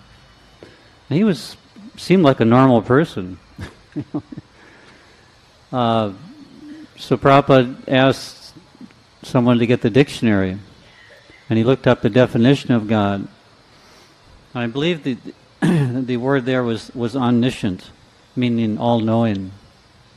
So Prabhupada asked him, he said, "So you are omniscient?" And he couldn't answer. Actually, he said no. Remember that? Were you there? You were there? No. So this so-called God was easily defeated. Another time a reporter came to visit Srila Prabhupada, and it was summer, but even though it was summer, it was quite, chilly compared to a summer here. And she had a miniskirt on. Her legs were bare. So she asked the question of Srila Prabhupada during her interview. She said, "Why do you shave your head?" And Srila Prabhupada immediately said, "Why do you shave your legs?" And he said, "Better to have a cool head." He said, "In order to understand this Krishna consciousness philosophy, you need a cool head." So everybody just broke up. What was that? Prabhupada said warm legs and a cool head. Another time, George Harrison visited Srila Prabhupada, and he brought with him several Indian ladies and gentlemen. And one of them was Lakshmi Shankar, I believe a relative of Ravi Shankar. And George had brought an album that he had recently recorded, a song called "Krishna, Where Are You?" Has anyone heard this song, "Krishna, Where Are You"? Hardly anyone. It's on an album, I believe, called Ravi Shankar Family and Friends. It's a beautiful song. So he played it for Srila Prabhupada, and Prabhupada closed his eyes and he was tapping in time with the music. And then afterwards, Srila Prabhupada, he said, he expressed his appreciation. And he said, "This is the proper mood, searching for Krishna. Not that we found Krishna, but we're always searching for Krishna." And George was very happy. Of course, there are many pastimes of Prabhupada and George. That's the only time I saw him or met him. But their relationship was very wonderful, very intimate. And remember, during that time, Prabhupada would be alone many times with George, and sometimes their conversations would go late into the night, and sometimes we'd hear them laughing together. So we're always imagining what was going on behind those closed doors. But of course, George contributed so much to preaching Krishna consciousness all over the world. There are many, many devotees who have expressed that they came to Krishna consciousness through George's songs, hearing the Hare Krishna mantra through George's songs. And Srila Prabhupada would never, of course, never pressed him in any way to become a devotee. The only time he insisted that Shyam Sundar Prabhu ask him for a donation for the Krishna book. That's a very amazing story. You've probably heard that. But generally, Srila Prabhupada was very, very, just very, very friendly and encouraging all the time with anybody he met. Anything else from the matter? Shruti Kirji? Well, you mentioned Donovan. He came, I was listening to the conversation. Was that the time when he came with the women? He came in with he had two beautiful women with him at the time. And you were there, right? I can't remember the story as good as you, so... Wasn't not Prabhupada. Donovan was a famous folk singer. And this was 1972. So, of course, George had been there. So every day, different people were coming. This was Shyama Sundar's expertise. He would always get his most famous people to come and visit Prabhupada. So, at the time, I guess this Donovan, he was probably around late 20s or so. But he had these two, they were very young ladies with him as well. And Prabhupada was speaking to him, and he was showing some interest, and he was listening. And Prabhupada was speaking about Krishna consciousness, devotional service, principles, all these things. And then there was some pause. And one of the ladies, she just spoke into his ear. And then, of course, we know what happened next. He said, Swamiji, it was very nice to spend this time with you. He said, but I have some things I have to do. He said, I have to go and do some things. So then, of course, he got up and left, and his lady friends went with him. And as soon as he left, Prabhupada said, just see, he said, there's one who was too attached to women. He said, she became frightened. If he would become Krishna conscious, then what would become of her, so. Yeah. Actually, about 15 years later, I was in New York, and the restaurant there, at New York restaurant, and I heard that Donovan was playing in the park. And actually, Prabhupada said he was a nice person, but because of the women. And so I thought I would try and take prasadam to him. And he was on stage, and he had all these bodyguards, and again he had these beautiful women surrounding him. And as he was coming off stage, I was stood there, I had a plate of prasadam, I had my sari on and tilak. And they were taking him to his car, and all of a sudden he got a glimpse of me. And he said, stop. And he came walking over to me, and he said, oh, Hare Krishna. And I said, I brought you some prasadam. He said, oh, that's so nice. And he took the prasadam, and again the women were dragging him away. And I gave him the card, and I said, please come to the restaurant. And he actually came to the restaurant the next night and took prasadam. So that was 15 years later. 2 years ago. Which one? When he showed up at your son's graduation, that was funny, but that's another story. So Yadabara Prabhu was speaking when George Harrison was there. Of course, I was with Prabhupada at that time. I was his servant at that time. And I remember when George was there and Prabhupada asked him about his chanting. He said, are you chanting 16 rounds? And George smiled and he said, Prabhupada, he said, I was chanting 16 rounds. He said, but what happened is, he said, after some time, he said, I'm chanting my rounds. He said, then I lost my desire to do any of my business. He said, I have so many business obligations. He said, there's so many things going on. He said, but the more I chanted, he said, I just didn't want to do it anymore. He said, so I've decreased. And Prabhupada smiled. He said, you chant as much as you can. He said, it's all right. But George confessed to him that he had to make that choice, and I guess he decided that he needed to do his business activities, he said. So, but he was very, very sweet. Prabhupada had great love. He encouraged him as well always to eat. When he would come to see Prabhupada, Prabhupada would force feed him so much prasadam. He would always say, I've eaten. And Prabhupada, never mind. And of course, he had so many devotees they would be bringing and just be putting plates of prasadam in front of George. And Prabhupada would say, take. And Prabhupada said to him the one time, he said, there is no harm. You can take as much prasadam as you want. Prasadam cannot harm you, he would say. And George would try to satisfy Prabhupada's desire and eat. And then they were talking, and for some reason they got on the topic of sleep. And as Prabhupada had said that to me on different occasions, Prabhupada would say it, and he said it to George. He said, I hate sleep. He said, when I go to sleep, I think simply wasting my time. Now I am going to waste my time. That's what he would say to me sometimes. He would lie down and he would look at me and say, now I am going to waste my time. He said, I hate sleeping so much.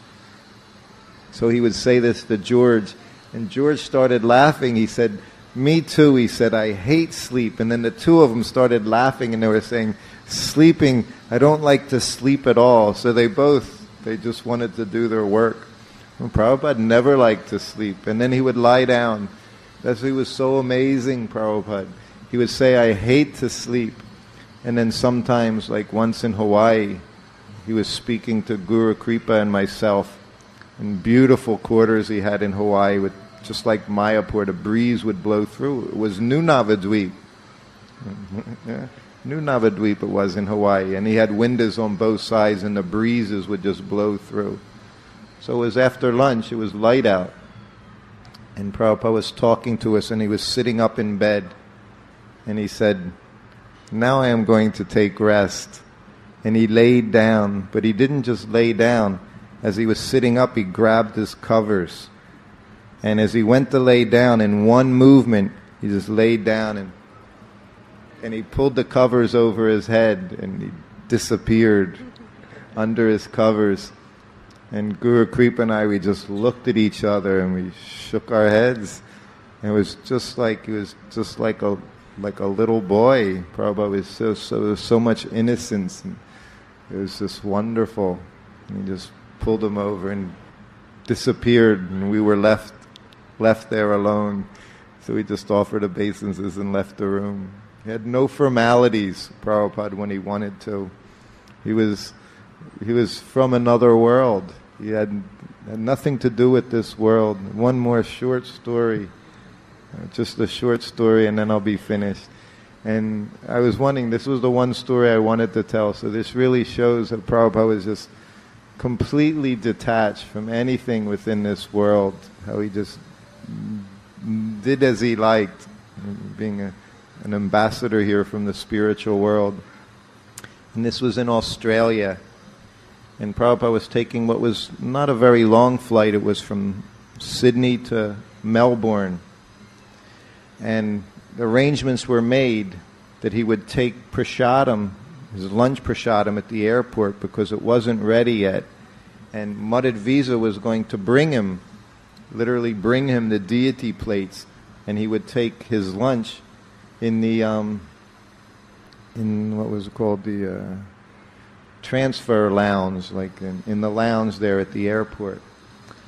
So anyway, Prabhupada was off the plane, and we're sitting there and we're waiting, and a half hour goes by and an hour goes by, and Madhvisa hasn't turned up with the prasadam, and Prabhupada hasn't eaten. So now I'm in so much anxiety, and Prabhupada said, where is Madhvisa? He was supposed to bring. So he never came the whole time. So now just as we're about to get on the plane or boarding the plane, it was a big 747 at the time. This was called the jumbo jet. And Prabhupada was in first class. Prabhupada and myself had seats in first class. And the Mother Visa comes with the plates, and now they're saying it's time to board. So, and he's apologizing to Prabhupada profusely, saying they wouldn't let me in. I couldn't get in, there was some difficulty. And Prabhupada said, never mind. He said, we'll take on the plane. So, he gives me these plates. They're the deities' plates, all silver, and goblets of water, goblets of juice, and all this prasadam and beautiful silver plate and katuris. So Prabhupada walks into the plane. We're walking into the first class section of this 747, and he sat down. It was like the first two seats, and it was a very big room. This was roomy. This was not what I had been used to in traveling with Prabhupada over 2 years, but now they had first class tickets for Prabhupada. So Prabhupada sat down, and I sat down beside him, and again, there's only maybe 20 seats in this very large room, this first class compartment, and there was a spiral staircase that went up to another, was a bar in the plane. Anyway, there was a spiral staircase going up, and there's only 20 passengers and 6 or 7 attendants just taking care. So even as the plane hasn't taken off, they're, would you like water? Would you like juice? Give me your coat. You know, they're so nice to you in first class on an airplane. So Prabhupada immediately sat down, and the lady came up, and can I take your coat? So I took his gave him the coat, and his big saffron coat Prabhupada had, right? Hands her the coat, and she put it away in the closet there in the first class compartment. And I put this big tray in front of Prabhupada, so he was ready to eat, because he hadn't eaten, and he was ready to take prasadam. So as everyone's coming into the plane, Prabhupada just starts eating. And I'm sitting right next to him, so everything was very nice. I was happy to see. And Prabhupada's taking prasadam, and water's there, juice is there, and he's eating very happily. And as he did, was very reverently. So then they're making announcements, and the plane is getting ready to take off, and the seatbelt sign goes on, and no smoking signs are on, and Prabhupada's just taking prasadam. So no one said anything, even though the lady looked at me, and I just looked at her, and she turned away, and the plane's going down the runway, and Prabhupada's taking prasadam. It's completely transcendental. And I'm like, oh, something's going to happen, someone's going to say something, but he just continued to eat. And as the plane's going down the runway, there's things, and I'm holding, just like I said I was holding the deities on the, now I'm holding Prabhupada's glasses so that they didn't fall over, because it's bouncing along the runway. And Prabhupada just eating and eating. So finally the plane's going up into the air. Prabhupada never stopped. He just continued to eat. And the plane goes, and it's rising up, and I'm still holding on to the glasses, and he's not looking at me or anything. He's transcendental, and he just continued to eat until he was finished. So the plane's all the way up in the air now, a few miles high in the air, and when he was done, then he turned to me and he said, "Okay, now you can take." And that was it. He just never stopped, nothing. And that's how it was with Prabhupada. And it was so wonderful. I loved to travel with Prabhupada because we only saw him in the temples. You never saw Prabhupada, how he dealt with public very often. You know, it wasn't something. And he dealt with them however he wanted. That's how he dealt with them. He would always do whatever he wanted. One time on the plane, he turned to me and he started laughing. He said, "I'm an old man. I can do whatever I please." But he was transcendental, and he could do whatever he pleased, and he would do whatever he pleased. He didn't mind mundane conventions. He was not impressed. As I would say, when the fasten seatbelt sign would go on. That was his cue to get up and use the bathroom because then it was free, it was available, and then it meant he was going to land soon, so that's when he would get up to use the bathroom. And inevitably they would say, you have to sit down, and I would just say, you tell him, I can't tell him. And no one would ever say anything to Prabhupada. And if they did, he didn't hear, he didn't speak that line, whatever it was. He would just walk and ignore. It was Prabhupada's method, and no one would say anything to him. So then when he got up, I would get up and follow him down this plane as it was tilting back and forth. And he would go in the bathroom, and I would stand outside the door holding on to the seats and hoping no one would say anything to me, And then he would get out and go sit back down when he was ready. So it was just so wonderful. There was one really horrible thing that happened, though. It was so terrible. When Prabhupada was finished prasadam, because it was the deity's plates, right? And so when he was finished, I certainly couldn't eat off the deity plates. Prabhupada would eat off the deity plates, right? Because he was Prabhupada. He did whatever. Sometimes devotees would say, how do you offer the food stuff when you would cook for Prabhupada? And I would say, huh? They would say, well, do you offer it? I would say, yes. I would bring it into his room and put it down and offer it to him. And they say, don't you say prayers? And I'd say, what am I supposed to say? I'd say, I would give it to Prabhupada. And they would say, well, don't you offer it to the deities? And I say, I don't offer it to deities. We only offer to Prabhupada. That's what we would do. We can't offer to Krishna. I say, we can only offer to my spiritual master. I say, so that's what I would do. I would bring it in and put it down. And Prabhupada would take. Once in New Dwarka, he went into kitchen. He sometimes would do inspections. And New Dwarka had a very high standard, very first class. And he walked in, and he looked. He was in the kitchen, and there was these big strawberries, like this big, red, bright red strawberries. And Prabhupada walked by, and he said, what is that? One Mataji, she said, there's strawberries, Prabhupada. And he said, and he grabbed one, and she said, they're boga, Prabhupada. And he said, he popped it in his mouth.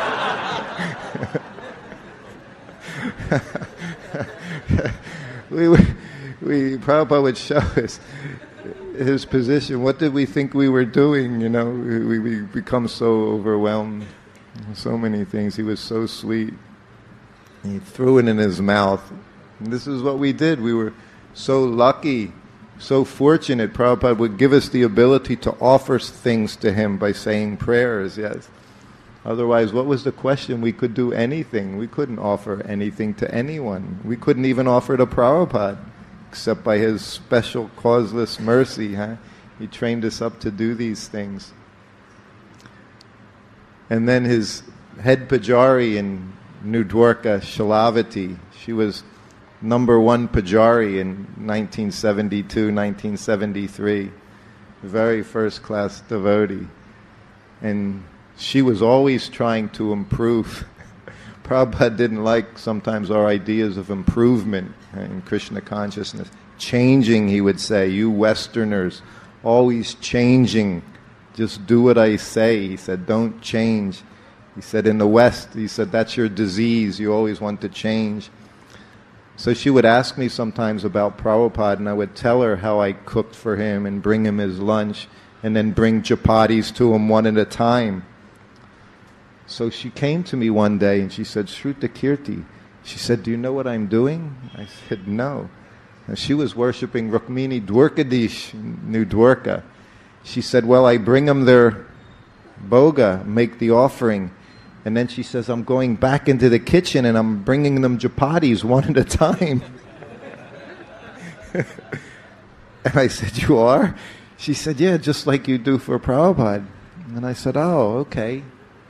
So, of course, that day I went to Prabhupada. I said, Prabhupada, I said, Shalavati, she's offering the deities one chapati at a time, just like I do with you. And Prabhupada just shook his head. He said, nonsense, he said. It's a rascal. He said, tell her, don't change anything. He said, why is she doing such nonsense? He said, you can't go in there, into the deity room. He said, they're eating. How can you go back in when they're eating? He said, tell her it's nonsense. So we were always such nonsense. And Prabhupada would have to correct this. I would bring him the Mahaprasadam in New Dwarka, and they were making these sweets with carob powder, puffed, not even real puffed rice. They would get this puffed rice that was made in the store by Quaker Oats, puffed rice, and they would assemble these sweets with carob powder and peanut butter and puffed rice. And so I brought him this maha. He said, what is this? I said that they're sweets that they're making here at the temple. He just, what is this nonsense, he said. He said, why are you always concocting? He said, you Westerners, always concocting. He said, I've shown you such wonderful sweets. He said, rasgulla, sandesh, gulab jamun. He said, why are you making such nonsense? And I'd have to go into the kitchen and tell them. Prabhupada said, don't do these things.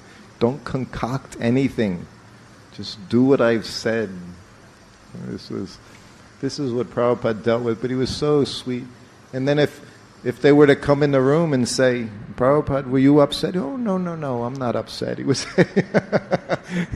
just make as but he wouldn't chastise sometimes, especially the ladies. Sometimes he would be more merciful. Prabhupada was so merciful to all of us, but the ladies he would be so merciful. He didn't like to see them crying. And then to the children, he was even more merciful. Prabhupada would just let them do anything as they liked, and he would just play with them. So he had so many levels of mercy he would give out. So, just one last thing for myself about Prabhupada on sleeping and eating, actually. He told one devotee in Montreal, because I've been hearing many stories from different devotees, that devotee was woken up by Prabhupada late at night. Prabhupada was about to translate. And the devotee said, Prabhupada, I don't like to sleep so much. And Prabhupada said, yes, I don't either. He said, the goal of our movement is actually no sleeping and no eating. Because we don't tell people this, but this is our goal.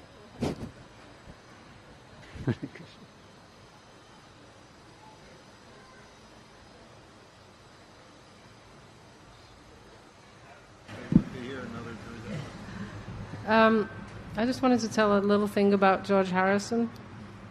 When he first bought the manor, he would come round quite often and meet with Srila Prabhupada. When Srila Prabhupada wasn't there, he would still come. And I was thinking about Maharaj's lecture this morning about integrity and honesty and different things. And when he would come, the devotees would pay their dandavats to him and treat him like God. And he really, really felt very uncomfortable with this. And one day on the streets, the Sankirtan devotees were distributing books, and they said they were, because George Harrison did a big benefit for Bangladesh and raised a lot of money, and the devotees would say they were collecting for Bangladesh, but they weren't. And they happened to actually ask George Harrison's manager. They didn't realize it was him. And they were lying to him. They asked for a donation for Bangladesh. And actually George Harrison stopped coming to the manor for about 15 years. And myself and another devotee arranged a Prabhupada reunion. Was that the year you came? No, you came the next time. Okay. And as everybody knows, Shyamasundar and George Harrison were very, very close, best friends. And we tried everything to get George Harrison to come. We would send prasadam. People would call him who knew him. He was so upset. And we had this reunion, and Shama Sundar hadn't been to the manor maybe in, 20 years, 25 years. And he actually stayed at our house, and he called up George Harrison. George Harrison wasn't home at the time. When we got back that night, there was a message back from George Harrison on the answering machine, and he was so thrilled to hear from Sham Sundar. And he agreed to meet him that day, and he came to the manor. He drove up in a big Porsche, and I was actually stood there with Sham Sundar.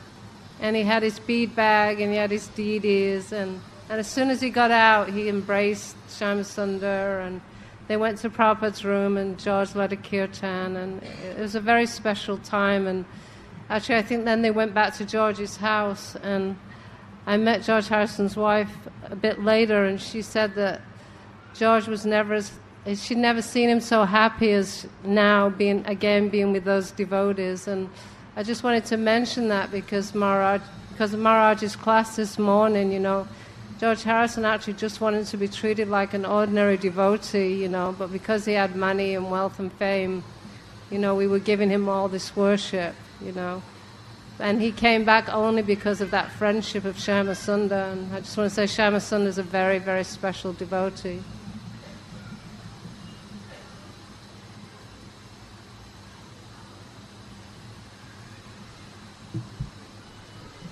Maharaj, will you give us some mercy?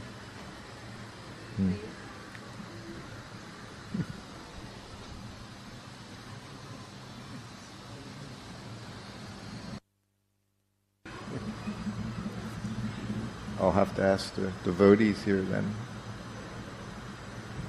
I think they've... Let's see, you want me to speak a little more?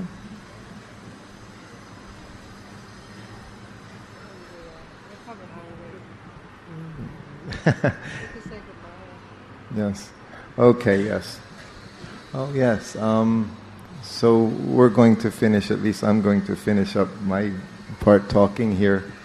Amekal and I we're leaving to Delhi very early in the morning, a 4 a.m. flight. So we wanted to stay here especially today, even though there was a Rath Yatra festival going on and somewhere nearby. We thought it was best just to stay here and see everyone at the feast, because we just wanted to thank all of you for being so nice to us and for enlivening us to remain by Prabhupada's lotus feet, continue to take the dust, the molecules of dust from Prabhupada's lotus feet.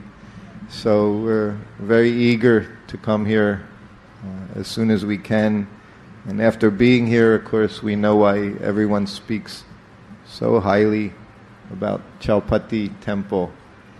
And everyone is just very wonderful here. And just continue as you're doing, and it will just grow more and more, and you can infect the entire society with the love that you have for Krishna and for each other.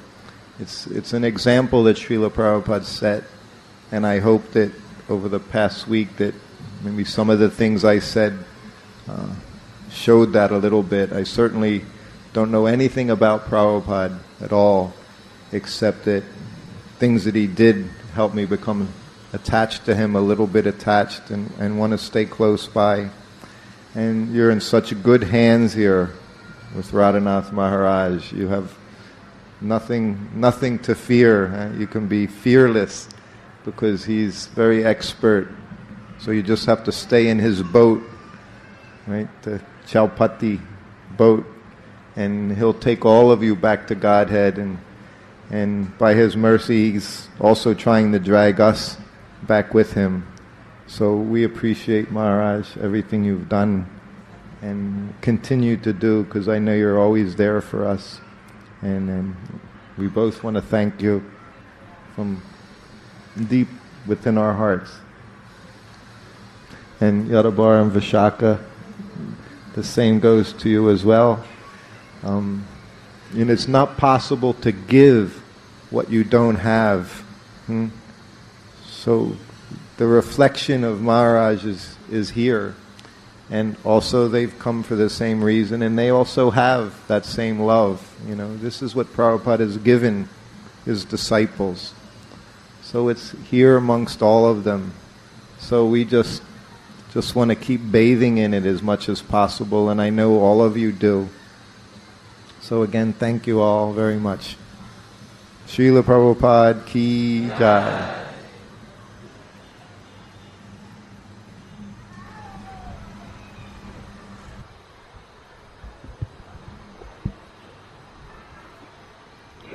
Thank you, Shruti Kirti Prabhu, Amekala Prabhu, Vishaka Prabhu, Yadubar Prabhu. Tonight, Shruti Kirti Prabhu, Amekala Prabhu are leaving for Delhi and then London.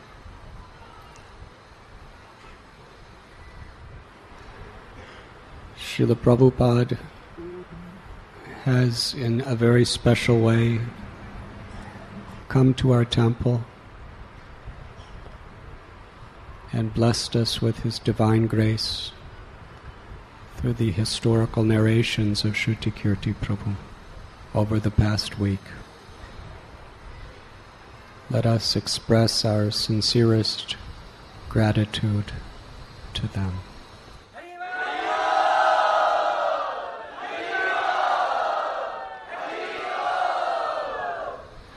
Much louder, please.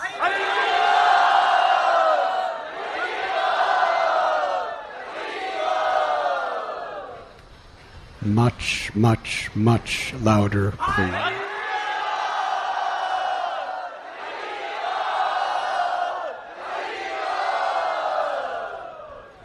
Very, very much louder. One more time.